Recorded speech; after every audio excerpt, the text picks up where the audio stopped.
नमस्कार, प्रतिपक्ष संवाद देख रहे हैं आप। आपके साथ मैं हूं मीनाक्षी रजत। आपको दिखाते हैं कुछ अहम खबरें। उत्तराखंड सरकार ने भले ही कांवड़ यात्रा इस साल स्थगित कर दी है, मगर उत्तर प्रदेश में कांवड़ यात्रा को लेकर सुप्रीम कोर्ट ने सख्त रुख अपनाया है और सुप्रीम कोर्ट ने कांवड़ यात्रा की इजाजत देने पर यूपी सरकार के फैसले पर केंद्र और यूपी सरकार को नोटिस भी जारी किया है। साथ ही इस मामले में सुनवाई के लिए 16 जुलाई की तिथि नियत की गई है। जस्टिस RF नरीमन की अध्यक्षता वाली सुप्रीम कोर्ट की बेंच ने इस मामले को स्वतः संज्ञान लिया। कोर्ट ने पूछा कि कोविड संकट के बीच कांवड़ यात्रा क्यों? 16 जुलाई को मामले की सुनवाई होगी। कोर्ट ने उत्तराखंड सरकार से भी जवाब दाखिल करने को कहा है। जस्टिस नरीमन ने SG तुषार मेहता से कहा है कि इंडियन एक्सप्रेस में कुछ परेशान करने वाली खबर आई कि यूपी राज्य ने कांवड़ यात्रा को जारी रखना चुना है, जबकि उत्तराखंड राज्य ने अपने अनुभव के साथ कहा है कि कोई यात्रा नहीं होगी। हम जानना चाहते हैं कि संबंधित सरकारों का क्या स्टैंड है।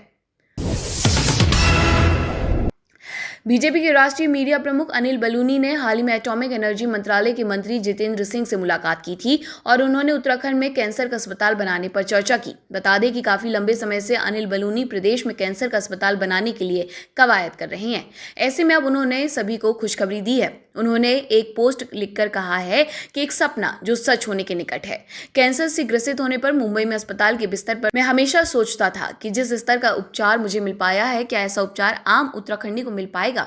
लेकिन केंद्र में मोदी जी की संवेदनशील सरकार होने के नाते मेरे सपनों को संबल मिलता रहा है। लंबी कवायद के बाद अब ये सपना पूरा होने के करीब है। बहुत बहुत आभार एटॉमिक एनर्जी मंत्रालय के मंत्री आदरणीय जितेंद्र सिंह जी का, जिनके सहयोग से बहुत जल्द उत्तराखंड में टाटा कैंसर इंस्टीट्यूट स्थापित होगा। बुधवार को कैबिनेट की बैठक हुई है, जिसमें कुल 9 निर्णय लिए गए हैं। इसकी जानकारी कैबिनेट मंत्री सुबोध उनियाल ने दी है। कैंप अधिसूचना के अंतर्गत प्राधिकरण के वार्षिक लेखा वित्तीय वर्ष 2013 से लेकर के 2017 को विधानमंडल के पटल पर रखा जाएगा। उत्तराखंड वन विकास निगम में स्केलर संवर्ग में 2 वर्ष की दैनिक श्रम अवधि को जोड़ने के लिए विभागीय मंत्री की अध्यक्षता में उप समिति का गठन किया गया। इसमें वित्त और न्याय विभाग के अधिकारी होंगे। देहरादून महायोजना 2025 के जोनल प्लान में सरकारी भवनों के भवन निर्माण के लिए भूमि पर छूट का प्रावधान सभी राष्ट्रीय दलों पर भी लागू होगा। इसके साथ ही जिला बार एसोसिएशन बागेश्वर को जिला न्यायालय परिसर में अधिवक्ता चैम्बर्स निर्माण के लिए न्याय विभाग की 40.80 वर्ग मीटर की भूमि निःशुल्क लीज पर दी जाएगी।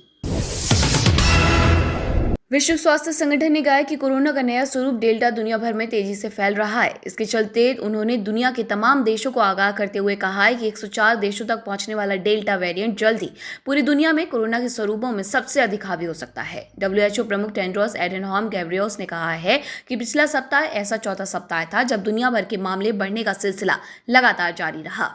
WHO के 6 क्षेत्रों में से एक को छोड़कर अन्य सभी में मामले बढ़े हैं। उन्होंने कहा कि 10 सप्ताह तक संक्रमण के मामलों में कमी आने के बाद इस तरह मामले बढ़ने से चिंता बढ़ गई है। संगठन के महानिदेशक ने कहा कि कोरोना का नया स्वरूप डेल्टा वेरिएंट दुनिया भर में तेजी से फैल रहा है, जिससे संक्रमण के मामले और उससे जान गंवाने वाले लोगों की संख्या भी बढ़ रही है। खासतौर पर ये वेरिएंट उन लोगों को संक्रमित कर रहा है जिन्होंने टीका नहीं लगवाया है। इस वजह से स्वास्थ्य ढांचे पर दबाव बढ़ गया है। वहीं जिन देशों में टीकाकरण की दर बेहद कम है, वहां हालात और भी खराब हैं। उन्होंने इस बात की चेतावनी दी है कि डेल्टा वेरिएंट अधिक संक्रामक है, इसलिए इससे बचना बेहद जरूरी है। अब खबर प्रयागराज से। डॉक्टर सुजाता कपूर ने दिल्ली के न्यू अशोक नगर में दशमेश पब्लिक स्कूल के पास एक डांस अकेडमी में संवेदनाएं पहल के तहत एक टैलेंट शो आयोजित किया।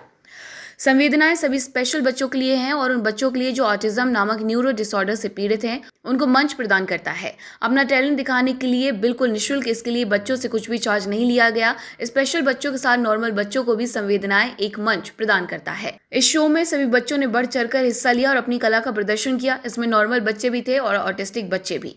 वहीं इस शो को सफल बनाने के लिए डॉक्टर सुजाता कपूर के साथ साथ डॉक्टर पुनीत कालरा और सरिता पाल का खास योगदान रहा। फिलहाल मेरे साथ इतना ही। देखते रहिए प्रतिपक्ष संवाद। नमस्कार। अब कहीं और क्यों है जाना? मां लक्ष्मी एंटरप्राइजेज में है आपकी आवश्यकता का हर सामान। बैटरी, RO, कूलर, चिमनी और इलेक्ट्रॉनिक सामान हमारी दुकान पर होलसेल दामों में उपलब्ध हैं। साथ ही हाउस वायरिंग और सर्विस की जाती है। मॉड्यूलर किचन हम बना कर देंगे। संपर्क करें मां Lakshmi enterprises, near central hospital, gas गोदाम रोड, कुसुमखेड़ा, हल्द्वानी।